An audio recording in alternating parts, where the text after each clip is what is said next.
السلام علیکم۔ نماز رب سے ملاقات کا وقت۔ تم کہتے ہو تم تھک چکے ہو، زندگی بوجھ بن گئی ہے، دل خالی ہے اور آنکھ نم۔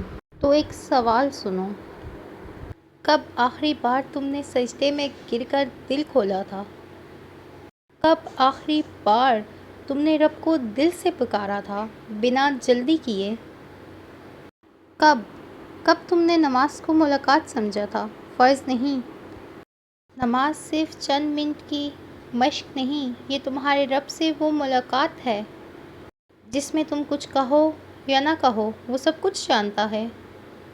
جب تم دنیا سے بات کر کے تھک جاؤ، جب دل کا بوجھ کسی کو سنا نہ سکو، جب کوئی تمہیں سمجھے نہ، تو نماز میں آؤ، رب سے ملو، اپنا سب کچھ کہہ دو۔ وہ سنتا ہے، وہ جواب بھی دیتا ہے، مگر تم جلدی میں آتے ہو اور چلے جاتے ہو۔ رب تم سے 2 رکعت محبت مانگتا ہے اور تم وقت ہی نہیں نکالتے دن میں۔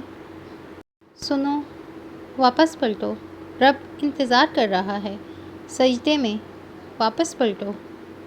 تمہاری آنکھوں کے آنسو پوچھنے والا تمہارا رب ابھی بھی وہیں ہے۔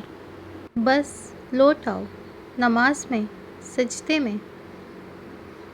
سجدہ چھوٹ گیا ہے، اسی لیے دل بوجھل ہے۔ نماز واپس لاؤ، سکون خود چل کر آئے گا۔